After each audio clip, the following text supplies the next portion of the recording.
من الشیطان الرجیم بسم اللہ الرحمن الرحیم الحمد للہ الاول والآخر الباطن والظاہر وللعافین غافر وللمذنبین ساتر والصلاة والسلام على مصباح الدجى وعلم الهدى الرسول المسدد المصطفى الأمجد المحمود الأحمد أبي القاسم محمد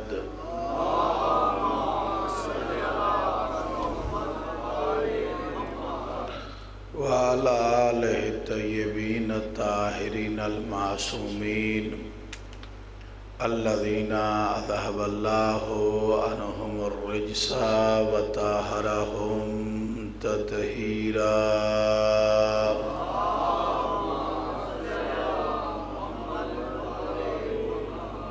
ورحمة الله على عشيتهم ومحبيهم ومواليهم ولعنة الله على أعدائهم ومنكر فضائلهم وغاصب حقوقهم أجمعين أما بعد فقد قال الله عز وجل في محكم كتابه المبين وهو أصدق القائلين بسم الله الرحمن الرحيم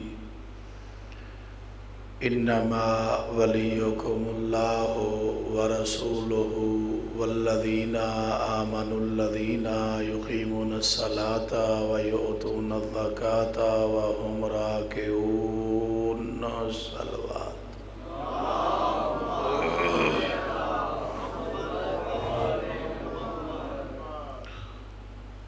مومنین محترم، دعا ہے کہ لم یزل ولا یزال خالق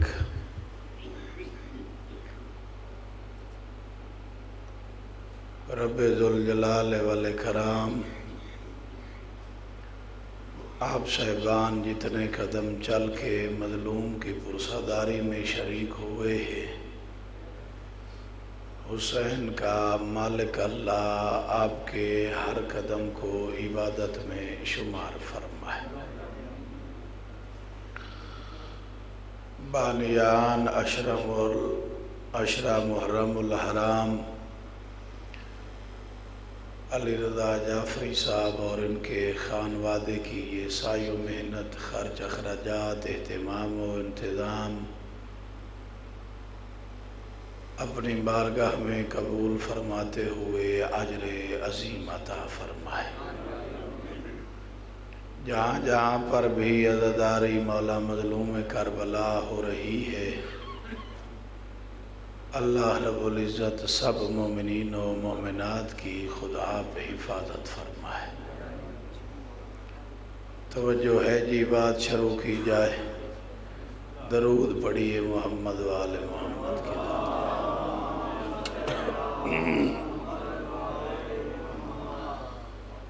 ہماری گفتگو چل رہی ہے آیت ولایت پر۔ اس دنیا، اس کائنات کا نظام اللہ نے ولایت پہ رکھا ہے۔ مخلوقات میں سے جس کو بھی دیکھیں، ہر مقام پر آپ کو ولایت نظر آئے گی۔ اپنے گھر میں بھی اگر توجہ فرمائیں تو اللہ نے ولو تھوڑی یا زیادہ گھر کے سربراہ کو ولایت عطا فرمائی ہے۔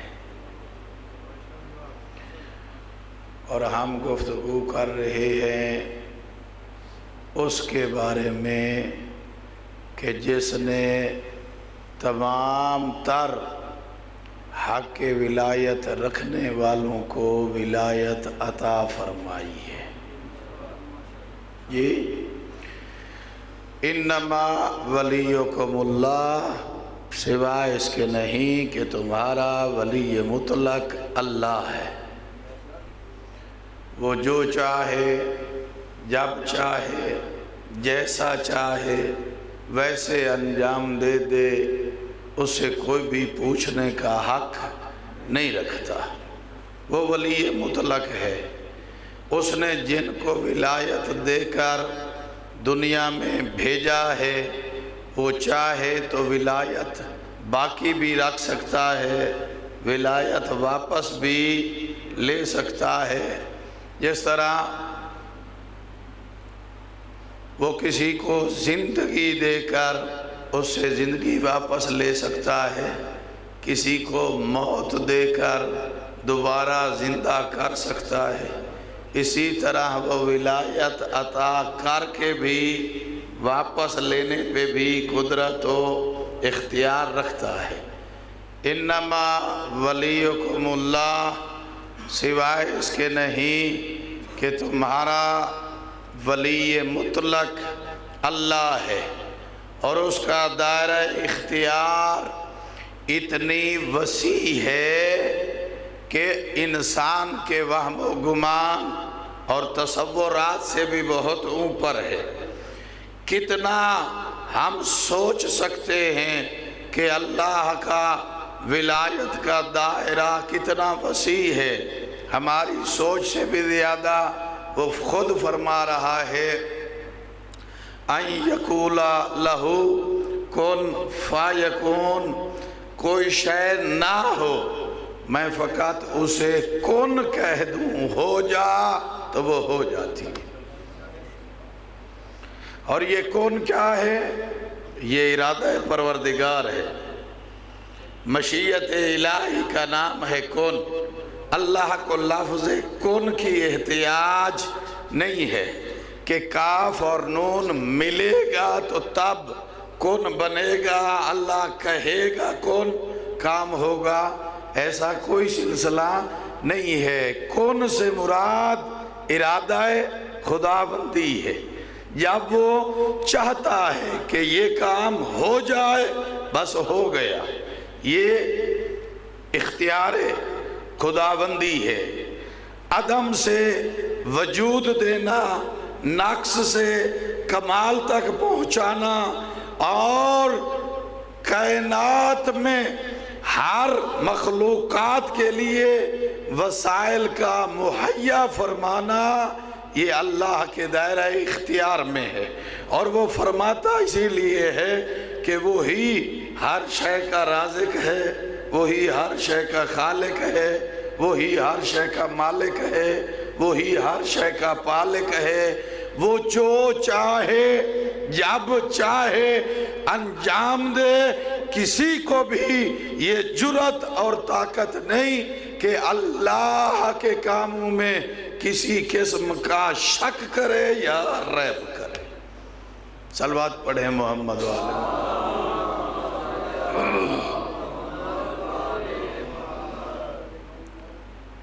ایک غیر مسلمان بادشاہ،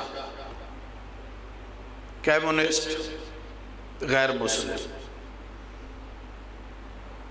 علامہ نجم الحسن قراروی اپنی کتاب ہزار داستان میں اس واقعہ کو رقم فرماتے ہیں کہ ایک غیر مسلم بادشاہ کا وزیر مسلمان آئے روز ان کی کوئی نہ کوئی ایک دوسرے سے بات چیت گفتگو کسی نہ کسی معاملے میں ہوتی رہتی تھی۔ ایک دن اس بادشاہ نے کہا کہ دیکھو، تم اپنے آپ کو مسلمان کہتے ہو اور تمہاری کثیر تعداد دنیا میں پائی جاتی ہے، جو بھی شے کائنات میں ہے اس کے لیے یہ تین چیزوں کا تصور ضروری ہے۔ وہ کھاتا کیا ہے، وہ پہنتا کیا ہے، اور وہ کرتا کیا ہے۔ اگر تو مجھے جواب دے دے کہ تیرا رب کھاتا کیا ہے، پہنتا کیا ہے اور کام کیا کرتا ہے، تو ممکن ہے تو اپنے منصب پر بھی باقی رہے، میری طرف سے انعام و کرام کی برسات بھی آپ پہ ہو جائے، اور یہ بھی ہو سکتا ہے اگر مجھے یہ تینوں جواب پسند آ گئے تو میں بھی آپ کے ساتھ اسلام قبول کر لوں، اگر جواب نہ دے پایا تو میں تیرا سر تن سے جدا کر دوں گا، تیرے گھر کو ویران کر دوں گا، تیرے گھر والوں کو جلا ڈالوں گا۔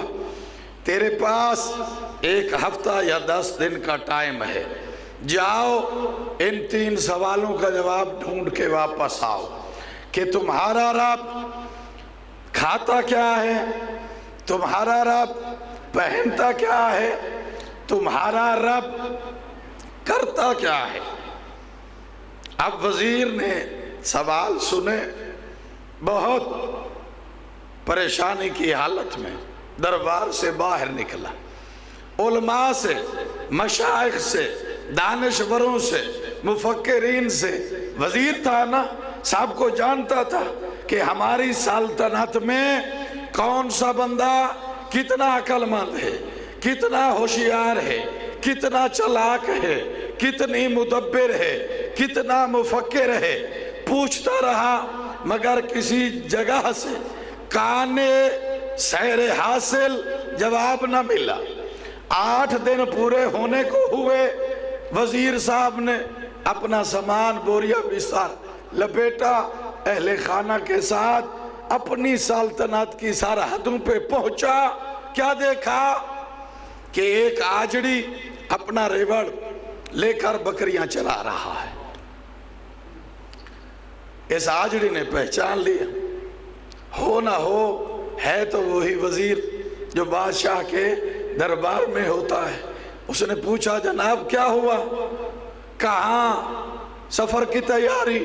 اس نے جواب دیا کہ بادشاہ سلامت نے مجھ سے سوال کیا تھا کہ اگر تمہارا رب ہے تو بتاؤ وہ کھاتا کیا ہے، وہ پہنتا کیا ہے، وہ کام کیا کرتا ہے۔ اگر جواب دے دیا تو جان کی امان، اگر نہ دیا تو پھر قتل کر دیا جاؤں گا، ڈر کے مارے اہل و عیال کو لے کے جا رہا ہوں۔ تلوات پڑھیں محمد والے محمد۔ توجہ ہے، میری بات تو آپ تک پہنچ رہی ہے نا؟ اختیار کی بات کر رہا ہوں، اختیار کی، کہ اللہ رب العزت کے اختیار پر آپ نے دھیان دینا ہے، اور اگر سمجھ گئے تو یقیناً لطف آئے گا۔ اس آجڑی نے کہا اگر مجھے اجازت ہو مجھے اپنے ساتھ لے جائیں، تیرے سوالوں کا جواب میں دوں گا، اگر جواب درست ہوئے تو انعام و اکرام میں لوں گا، ان کا مستحق میں ہوں گا، اگر جواب غلط ہوئے تو میں بادشاہ سلامت سے ریکویسٹ کروں گا کہ تیری جگہ پہ مجھے قتل کر دیا جائے، چونکہ واپس تو میں لے کے جناب کو جا رہا ہوں۔ یہ آئے دربار میں، وزیر صاحب بادشاہ کو اطلاع دی کہ جواب حاضر ہیں۔ بادشاہ نے سلطنت میں اعلان کروایا، سارے لوگ دربار میں جمع ہو گئے، بادشاہ سلامت آ کے بیٹھ گئے اپنی کرسی پہ، اپنے تخت پہ آ کے بیٹھ گئے، آجڑی سامنے کھڑا ہے۔ اب اس نے دیکھا بادشاہ کی طرف، کہنے لگا اب سوال باری باری کرتے جاؤ، میں تمہیں جواب دوں گا۔ بادشاہ نے پہلا سوال کیا، یہ بتاؤ تمہارا رب کھاتا کیا ہے؟ آجڑی نے جواب دیا ہم ہیں مسلمان، ہم ہیں مومن، جب ہم گناہ کرتے ہیں تو اللہ مومنین کے گناہوں پر غم کھاتا ہے، مومنین کے گناہوں پر غم کھاتا ہے، اور جب ہم نیک اعمال کرتے ہیں تو اللہ ہمارے اعمال کی چادر زیب تن کرتا ہے۔ اب تیسرے سوال کا جواب یہاں پہ ایسے نہیں ملے گا، اپنا تخت چھوڑ میری جگہ پہ آ، میرا لباس تو پہن، تیرا لباس میں پہنتا ہوں، تو یہاں پہ میری طرح کھڑا ہو، میں تخت پہ بیٹھ کے جواب دوں گا۔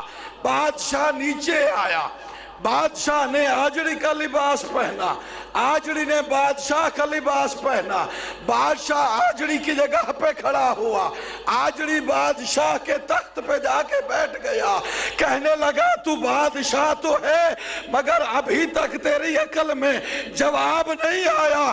میرا مالک، میرا خالق، میرا رب چاہے تو ایک لمحے میں آجڑی کو بادشاہ بنا دے اور بادشاہ کو آجڑی بنا دے۔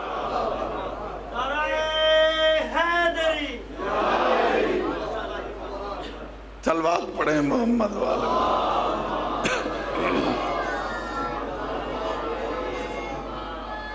توجہ فرمائی، اختیار خداوندی ہماری سوچ اور تصورات سے بالا ہے، وہ جب چاہے جو چاہے کر دے، اور ہمیں بھی بالکل حق کے اطاعت کو مد نظر رکھتے ہوئے اللہ کے کسی کام پہ بغیر چون چرا کے عمل درآمد کرنا چاہیے۔ تمہارا پہلا ولی مطلق اللہ ہے ورسولہ، اور تمہارا دوسرا ولی اللہ کا رسول ہے۔ تمہارا تیسرا ولی کون ہے؟ والذین آمنوا الذین یقیمون الصلاۃ ویؤتون الزکاۃ وہم راکعون۔ تیسرا ولی وہ ہے جو کل ایمان ہے، جو نماز قائم کرنے والا ہے، جو حالت رکوع میں زکوٰۃ دینے والا ہے۔ یہ ہے تمہارا ولی، یہ ہے تمہارا تیسرا ولی۔ اللہ نے تیسرے ولی کی علامات کو، صفات کو بیان کرتے ہوئے تیسرے ولی کی نشاندہی فرمائی، اور جمع کے صیغے اس لیے استعمال فرمائے کہ یہ جو تیسری ولایت ہے، یہ ولایت ہے امامت کے پاس، اور امام ایک نہیں ہے، امام آنے ہیں 12۔ تو اللہ نے ایک وقت میں ہمارے 12 ائمہ کی ولایت کا اعلان فرمایا، وہ بھی جمع کے صیغے کے ساتھ، اور یہ پیغمبر کی طرف سے ہمارے پاس تفسیر پہنچی کہ اللہ نے علی کو میرا جانشین مقرر کیا، علی کے بعد حسن مجتبیٰ کو کیا، حسن مجتبیٰ کے بعد حسین مظلوم کربلا کو کیا۔ پیغمبر نے اپنی زبان سے اپنے جانشینوں کا اعلان فرما کر آخر میں کیا کہا؟ اولنا محمد، آخرنا محمد، اوسطنا محمد، کلنا محمد۔ اہل دنیا یاد رکھنا، ہمارا پہلا بھی محمد ہے، ہمارا آخری بھی محمد ہے، ہمارا درمیان والا بھی محمد ہے، بلکہ ہم سب کے سب محمد ہیں۔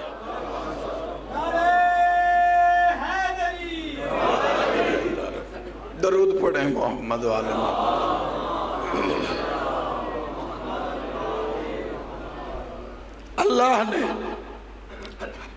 ہر ولی کو اختیار دے کر اس دنیا میں بھیجا ہے۔ امیر ممکنات کے اختیارات، فضائل بے پناہ آپ سن چکے ہیں جی۔ اس سے بڑھ کر، میں عموماً کہا کرتا ہوں، اس سے بڑھ کر اور کیا اختیار ہو سکتا ہے؟ آج بھی عراق میں وہ مقام موجود ہے کہ جہاں پر علی ابن ابی طالب کو، علی ابن ابی طالب نے سورج کو واپس پلٹایا، آج بھی رد شمس موجود ہے، اور وہ اہل عراق اس نظریے پر، اس عقیدے پر انہوں نے باقاعدہ ایک مینار بھی بنایا رد شمس کا، اور تاریخ میں آدم سے لے کر حضرت عیسیٰ تک فقط 2 ہی دفعہ ایسا ہوا ہے یہ سورج یا میرے رسول کے اشارے سے واپس پلٹا یا علی ابن ابی طالب کے اشارے سے واپس پلٹا. صلوات پڑھیں محمد والے محمد.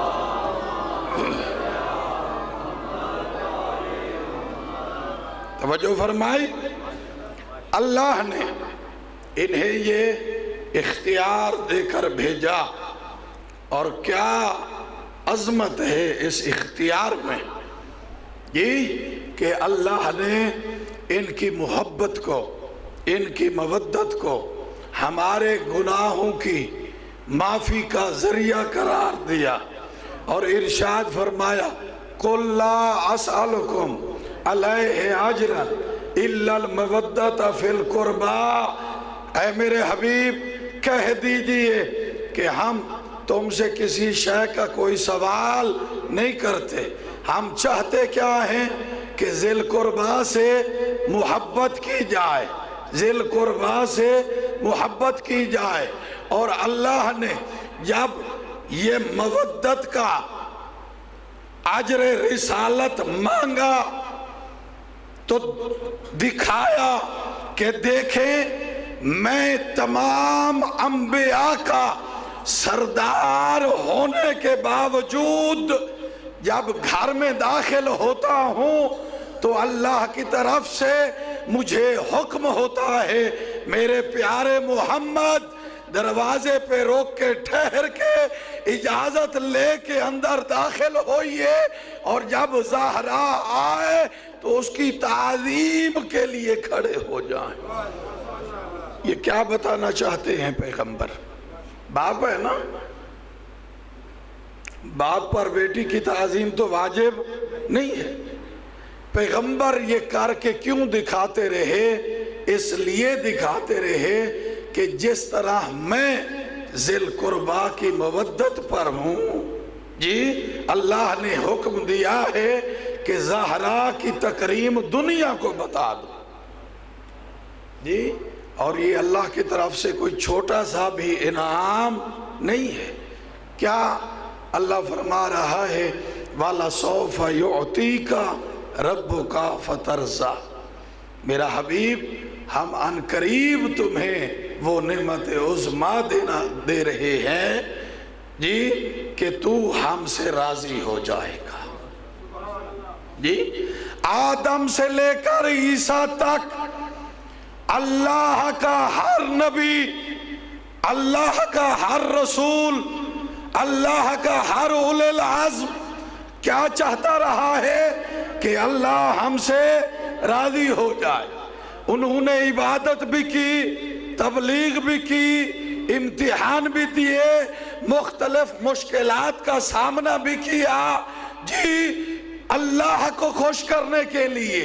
کبھی ابراہیم کو بیٹے کی گردن پہ چھری رکھنی پڑ رہی ہے کبھی اپنے آپ کو آگ کے حوالے کرنے پڑ رہا ہے کبھی اپنے مال کو اللہ کی راہ میں لٹایا جا رہا ہے اور کبھی یوسف کو کنویں کے حوالے ہونا پڑ رہا ہے کبھی یوسف کو بازار مصر میں بچایا جا رہا ہے. یہ کیوں ہو رہا ہے؟ تاکہ اللہ خوش ہو جائے اللہ راضی ہو جائے. ایوب جیسا نبی صبر کرتا ہے یعقوب جیسا نبی بیٹے کے غم میں روتا رہتا ہے یہاں تک کہ آنکھیں سفید کر بیٹھتا ہے. کیوں؟ آدم سے لے کر عیسیٰ تک ہر نبی نے عبادت بھی کی مشکلات بھی سہی اوکھے وقت سے بھی گزرے اس لیے کہ اللہ راضی ہو جائے. قربان جاؤں محمد کی عصمت پر قربان جاؤں محمد کی طہارت پر قربان جاؤں محمد کے مقام پر. اللہ کے انبیاء چاہتے ہیں کہ اللہ راضی ہو جائے اور وہ اللہ چاہتا ہے کہ میرا محمد راضی ہو جائے. نعرہ تکبیر نعرہ رسالت نعرہ حیدری. درود پڑھیں محمد محمد وعلی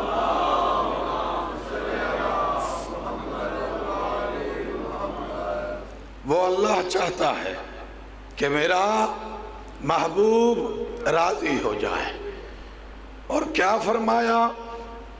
والا سوف یعطیک ربک فترضی، میرا حبیب ان قریب ہم تمہیں وہ نعمت دے رہے ہیں کہ تو ہم سے راضی ہو جائے گا۔ وہ نعمت کیا عطا فرمائی؟ فرمایا انا اعطیناک الکوثر، میرا حبیب ہم نے تمہیں کوثر عطا فرمایا، کوثر خیر کثیر عطا فرمایا۔ ہاں یہ کوثر فقط وہ نہیں آب کوثر جو جنت میں ملے گا، اس کوثر سے مراد حضرت زہرا ہے، خیر کثیر ہے۔ اس کوثر کو عطا کرنے کے بعد اللہ نے کیا فرمایا؟ فصلی لربک وانحر، نماز پڑھ اور اپنے رب کی راہ میں قربانی دے۔ انا شانئک ھو الابتر، میں اللہ ہو کے وعدہ کر رہا ہوں کہ جو تیرا دشمن ہے وہ ابتر ہوگا، وہ دم بریدہ ہوگا، وہ بے نام و بے نشان ہوگا۔ اللہ کا وعدہ ہے کہ تیرا دشمن بے نشان ہوگا۔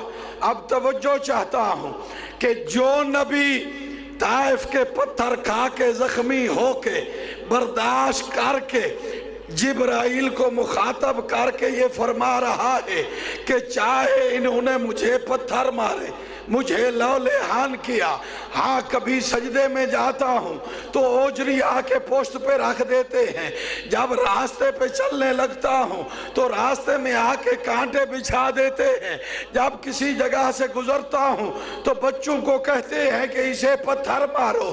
ایک مرتبہ نہیں متعدد مرتبہ جبرائیل آئے، یا رسول اللہ اگر آپ چاہیں تو میں یہ شہر الٹ دوں، جی ان پر عذاب خداوندی آ جائے، تو پیغمبر کیا فرماتے رہے کہ میں اگر بد دعا کر دوں تو اللہ نے مجھے رحمت للعالمین کیوں بنایا؟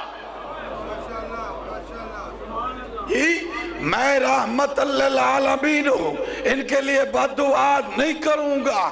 جی اتنا بڑا صابر نبی عاص بن وائل کے ایک تانے کو برداشت نہ کر سکا،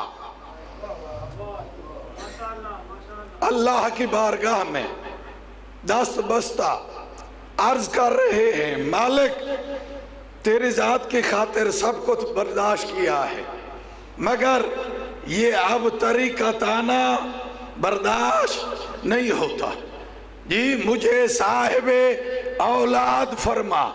جی اور اللہ نے جب فاطمہ جیسی عظیم نعمت عطا فرمائی تو اسی کے ساتھ ہی کہا کہ تیرا دشمن بے نسل و بے نشان ہوگا، تیرا دشمن مٹ جائے گا۔ ایک صحابی میرے 8ویں تاجدار ولایت حضرت علی ابن موسیٰ رضا علیہ السلام کی صلوات پڑھیں محمد والے محمد، خدمت میں حاضر ہوا، کہنے لگا یبن رسول اللہ، اللہ کا قرآن کہتا ہے کہ تیرے نانا کا جو دشمن ہے وہ نامراد ہوگا، وہ ابتر ہوگا، جبکہ تاریخ کہتی ہے کہ ان کی اولاد ہے۔ عاص بن وائل جس نے تانا دیا تھا اس کی بھی اولاد ہے۔ جی ابو جہل تیرے نانا کا دشمن، اس کی بھی اولاد ہے۔ ابو لہب تیرے نانا کا دشمن، اس کی بھی اولاد ہے۔ جی وہ سامنے دیکھیے منافقین ہیں، منافقین کی بھی اولاد ہے، جو تیرے دادا علی ابن ابی طالب کو ولی اللہ کا نہیں مانتے، وہ بھی صاحب اولاد ہیں۔ وجہ کیا ہے؟ قرآن کہتا ہے اب تر ہوں گے، تاریخ کہتی ہے کہ اولاد ہیں۔ مولا یہ کیا ماجرا ہے؟ میرے مولا نے ارشاد فرمایا تھا کہ کچھ ہو جائے، سورج مشرق کی بجائے مغرب سے نکل آئے، قیامت ہو سکتی ہے۔ قرآن کا دعویٰ جھوٹا نہیں ہو سکتا۔ قرآن کل بھی سچ تھا، قرآن آج بھی سچ ہے، قرآن قیامت تک سچ رہے گا۔ جن کو تو دیکھ رہا ہے نا، یہ ان کی نہیں، یہ کسی اور کی۔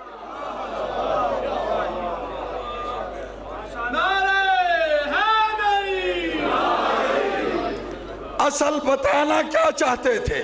بتانا یہ چاہتے تھے کہ جس طرح ہمارے نانا نے کہا تھا یا علی تو سے محبت وہ کرے گا جو حلال زادہ، اور تو سے نفرت وہ کرے گا جو حرام زادہ ہے۔ جی ہاں، اللہ نے فاطمہ جیسی بیٹی پیغمبر کو عطا فرمائی اور اسے نعمت عظمیٰ قرار دیا، اور اسی بیٹی سے اللہ نے محمد کی نسل کو اتنا پھیلایا کہ آج دنیا کا کوئی کونا نہیں جہاں پہ زہرا کی اولاد نہ ہو۔ جو مٹانا چاہتے تھے وہ خود مٹ گئے، ان کے نشان بھی مٹ گئے۔ اللہ نے اب تر کو اس انتہا پہ پہنچا دیا کہ آج یزید کا نام بھی گالی بن کے رہ گیا ہے۔ جہاں پر بھی دیکھیں نواسہ رسول کا ذکر ہو رہا ہے، نواسہ رسول کی بات ہو رہی ہے۔ جو دشمن تھے، جو مٹانا چاہتے تھے، وہ خود مٹ گئے۔ اب قیامت تک کوئی ان کا نام لینے کو بھی تیار نہیں ہے۔ وجہ کیا ہے؟ چونکہ خانوادہ اہل بیت محمد نے وہ سب کیا ہے جو اللہ چاہتا ہے اور اللہ کا وعدہ ہے۔ اگر تو اپنا سب کچھ میری راہ پہ لگا دے گا، فاذکرونی اذکرکم واشکروا ولا تکفرون، تو نے میرا ذکر کیا، اب قیامت تک انسانیت کی زبان پہ تیرا ذکر جاری رہے گا۔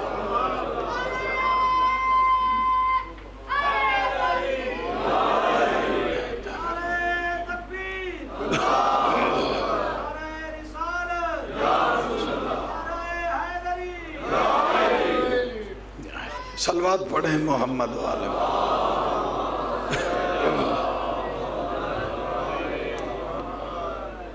توجہ فرمائی،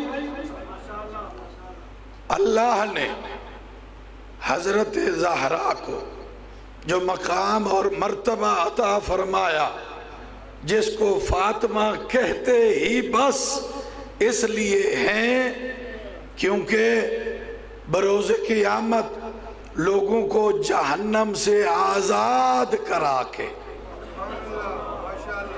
جی ہاں جنت کی طرف لے جائیں گی۔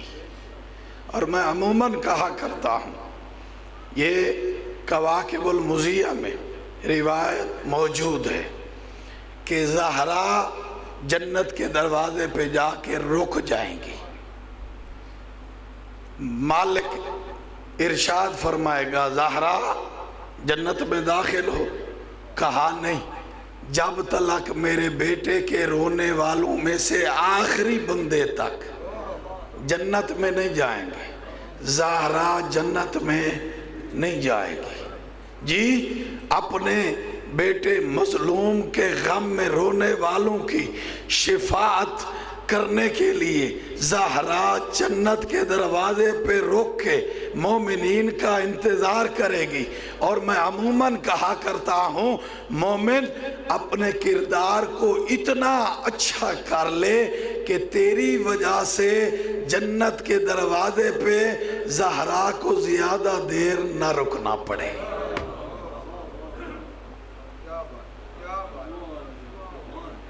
رسول کی بیٹی کو زیادہ دیر انتظار نہ کرنے پڑے۔ جی ہاں، اللہ نے وہ عزت و بزرگی عطا فرمائی حضرت زہرا کو کہ جس کے لیے آدم سے لے کر عیسیٰ تک سارے نبی جس کے استقبال کے لیے اٹھ کھڑے ہوتے ہیں وہ میرا نبی محمد ہے جی، اور جس کے استقبال کے لیے محمد اٹھ کھڑا ہو اسے زہرا کہتے ہیں۔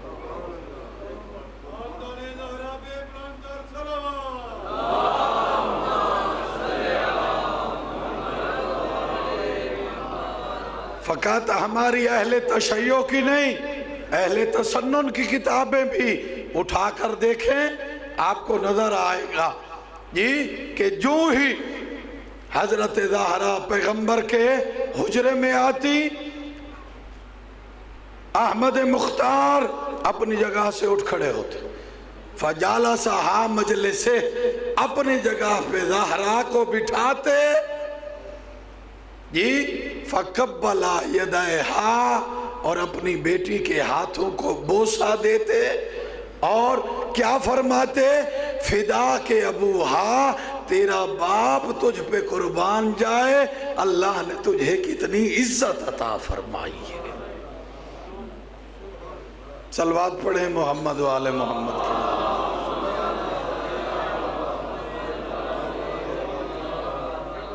اللہ نے اس پاک بی بی کو وہ عظمت عطا فرمائی، وہ شان عطا فرمائی۔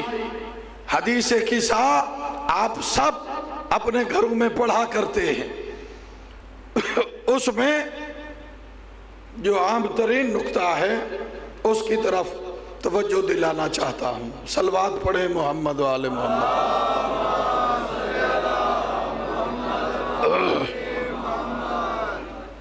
دنیا میں تعارف کا طریقہ کار کیا ہے؟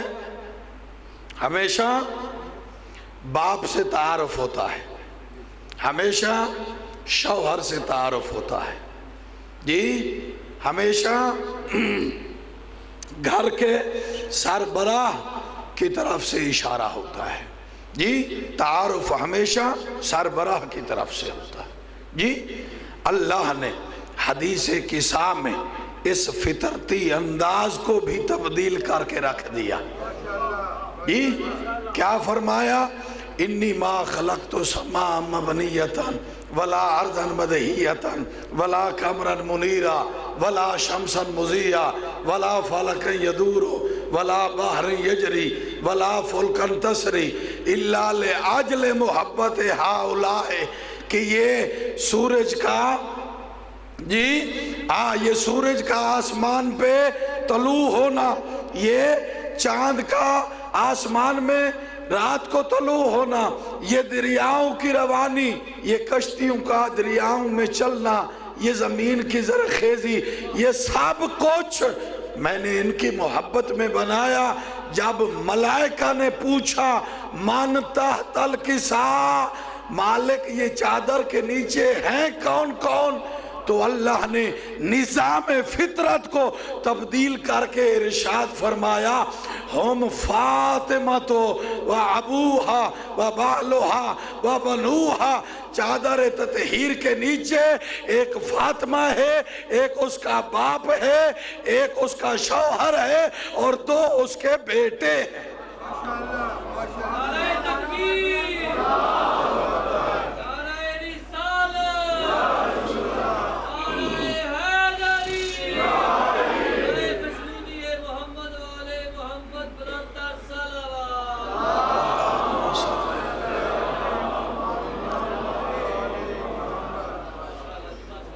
جو ملائکہ کے درمیان اپنے باپ، اپنے شوہر، اپنی اولاد کیا تعارف کا ذریعہ بنے، اسے زہرا کہتے ہیں۔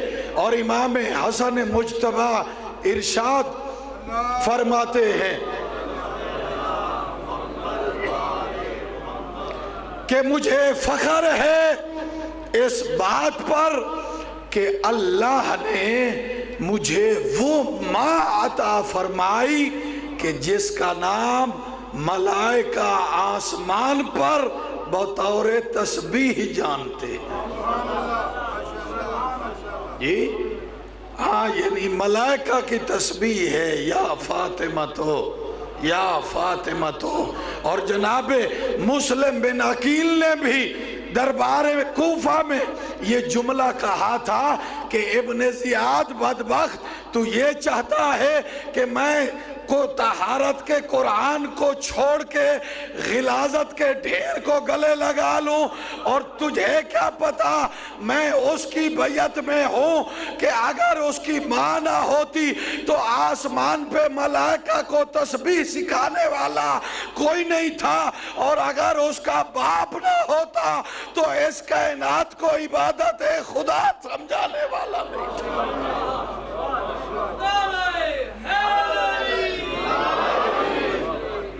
کیوں؟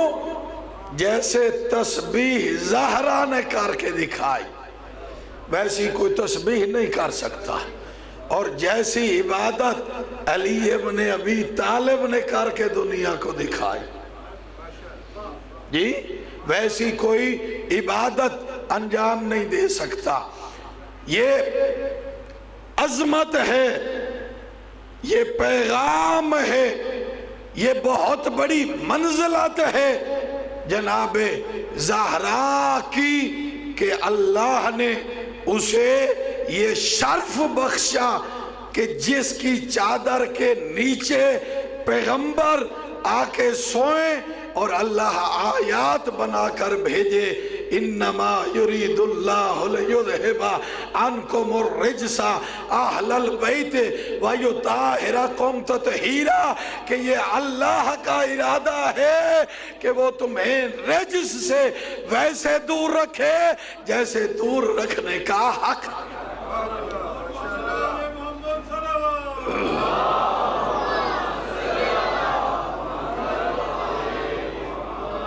توجہ فرمائی، یہ مقام زہرا ہے جسے پیغمبر دیکھ کر ارشاد فرما رہے ہیں، فاطمہ تو بضعۃ منی، فاطمہ میرا حصہ ہے۔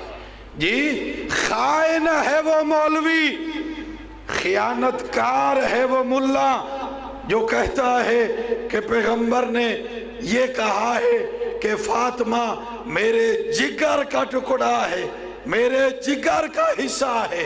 نہیں، پیغمبر نے فرمایا فاطمہ میرا حصہ ہے، فاطمہ میرا حصہ ہے۔ یہ نہیں فرمایا کہ میرے بدن کا ایک جزء ہے، پیغمبر فرما رہے ہیں فاطمہ میرا حصہ ہے۔ یعنی پیغمبر بتانا کیا چاہتے ہیں؟ پیغمبر یہ فرما رہے ہیں کہ میں نبی ہوں، فاطمہ میری نبوت کا حصہ ہے، میں رسول ہوں، فاطمہ میری رسالت کا حصہ ہے، میں اولی العزم ہوں، فاطمہ اولی العزمیت کا ایک حصہ ہے، میں معصوم ہوں تو فاطمہ میری عصمت کا حصہ ہے۔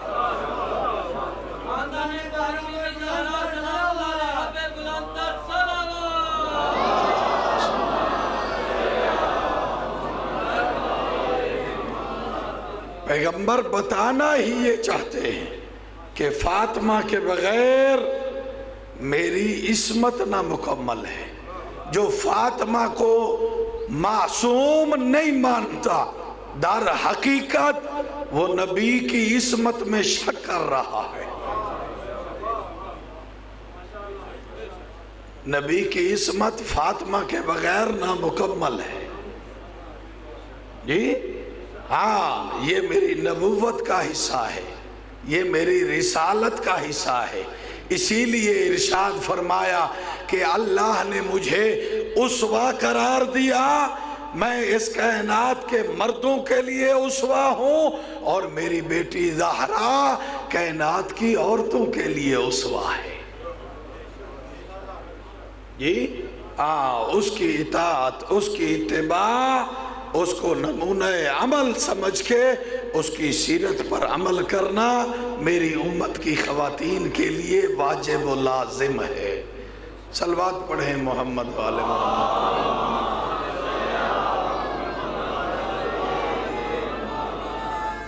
بس عزیزو، اللہ نے جتنا ہی عظمتیں عطا فرمائی تھی اس خاندان کو، اتنا ہی اس امت نے دکھ دیے جناب زہرا کو۔ عزیزو، آج 7 محرم الحرام ہے۔ آج میزبانوں نے مہمانوں کا پانی بند کر دیا۔ عزیزو، معصوم ارشاد فرماتے ہیں اللہ رحم کرے ان آوازوں پر جو میرے دادا حسین کے گریہ میں بلند ہوتی ہے۔ جی شرما کے نہ رویا کریں۔ جی میں نے روایات میں دیکھا ہے کہ جب بروز حشر ہوگا نا تو حضرت جبرائیل ایک آواز لگائیں گے، یا اہل المحشر غضوا ابصارکم، اے اہل محشر اپنی آنکھیں نیچی کر لو، اپنی آنکھوں کو بند کر لو۔ جی حضرت آدم پوچھیں گے جبرائیل میں تو ابو البشر ہوں، کیا میرے لیے بھی حکم ہے آنکھیں بند کر لوں؟ جی جواب دیں گے جبرائیل جی اللہ کا حکم ہے آنکھیں بند کر لو۔ ابراہیم پوچھیں گے جبرائیل کیا میرے لیے بھی یہ حکم ہے کہ ہم بھی آنکھیں بند کر لیں؟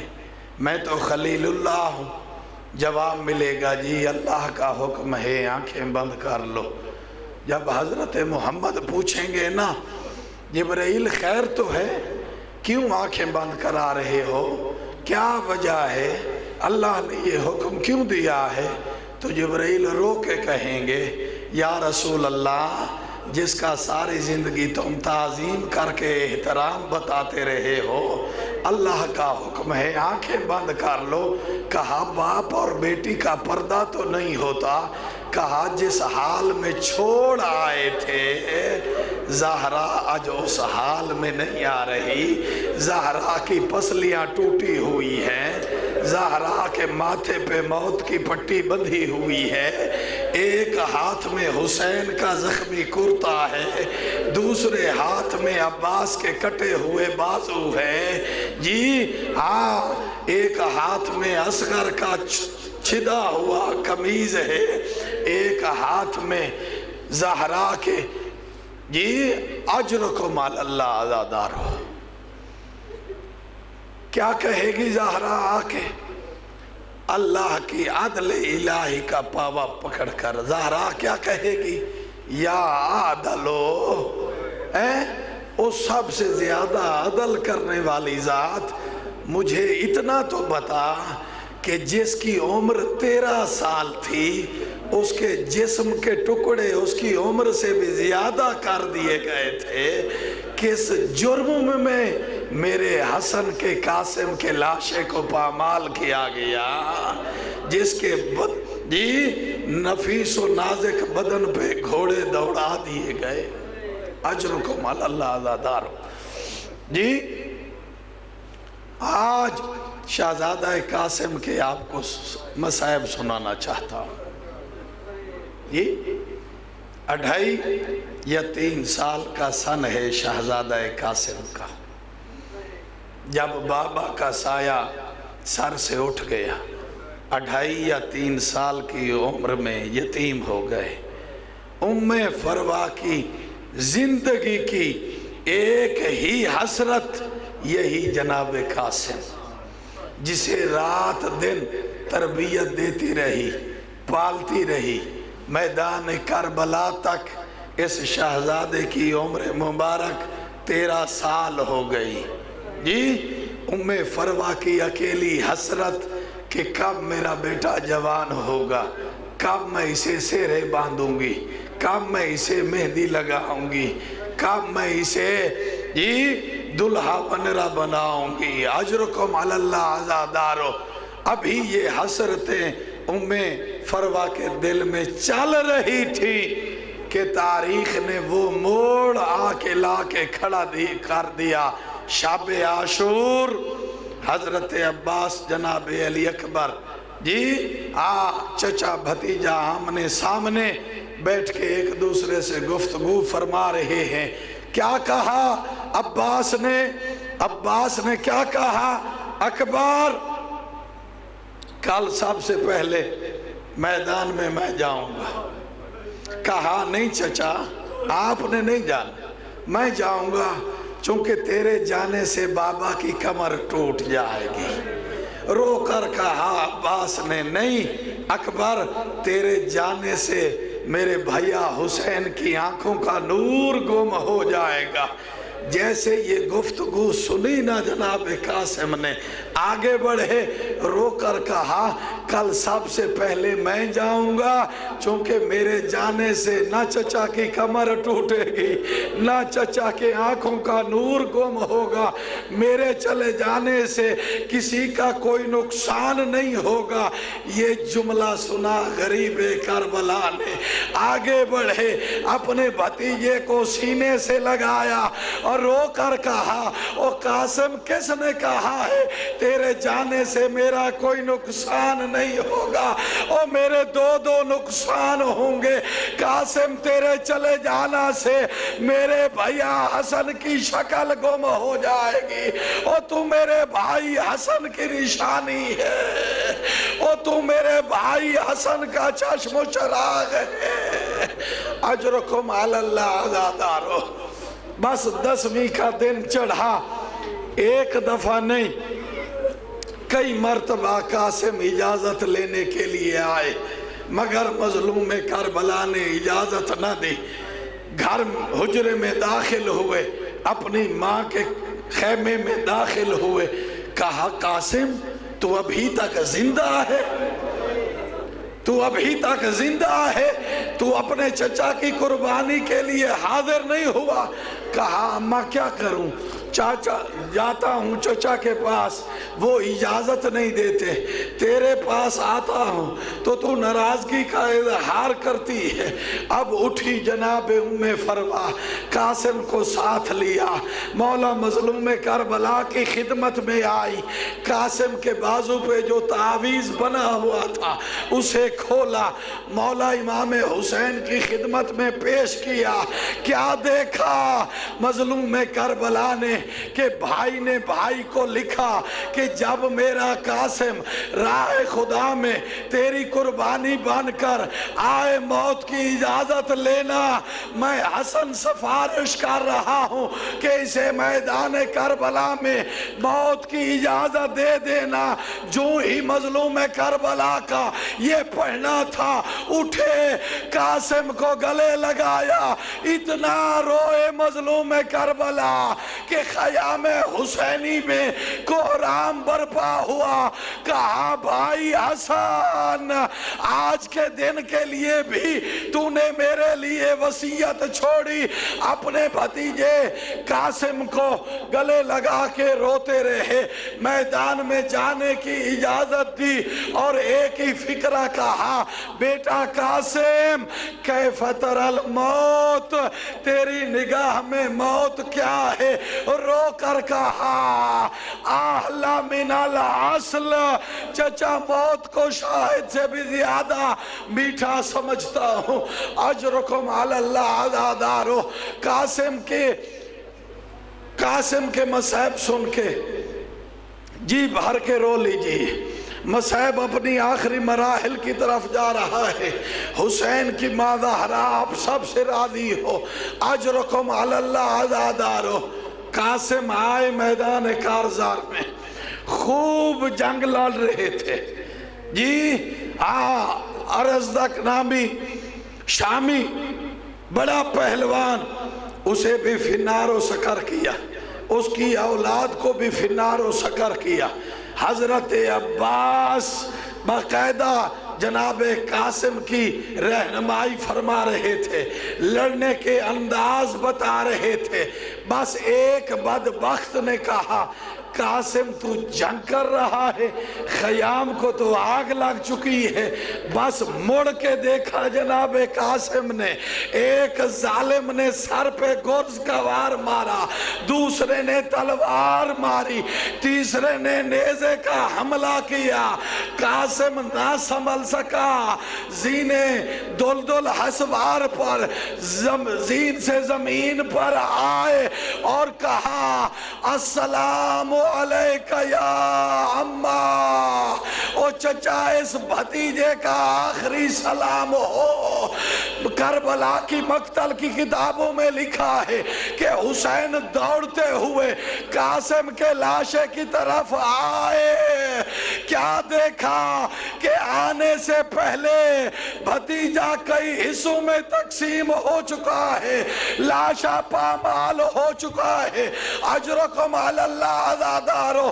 مظلوم کربلا نے کیا دیکھا کہ قاسم کربلا کی گرم ریت پہ ایڑیاں مار رہا ہے، رو کر کہا ابا عبداللہ نے قاسم قیامت تک مجھے یہ درد نہیں بھولے گا، تو نے مدد کے لیے بلایا اور میں بر وقت تیری مدد کو نہ پہنچا۔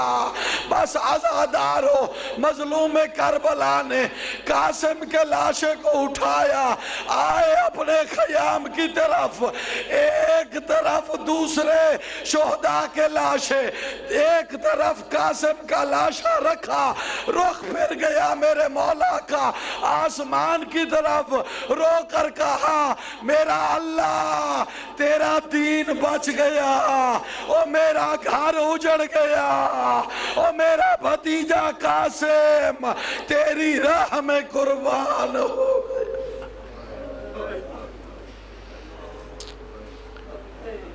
وَسَيَعْلَمُ الَّذِينَ ظَلَمُوا أَيَّ مُنْقَلِبٍ يَنْقَلِبُونَ۔ ماتم حسین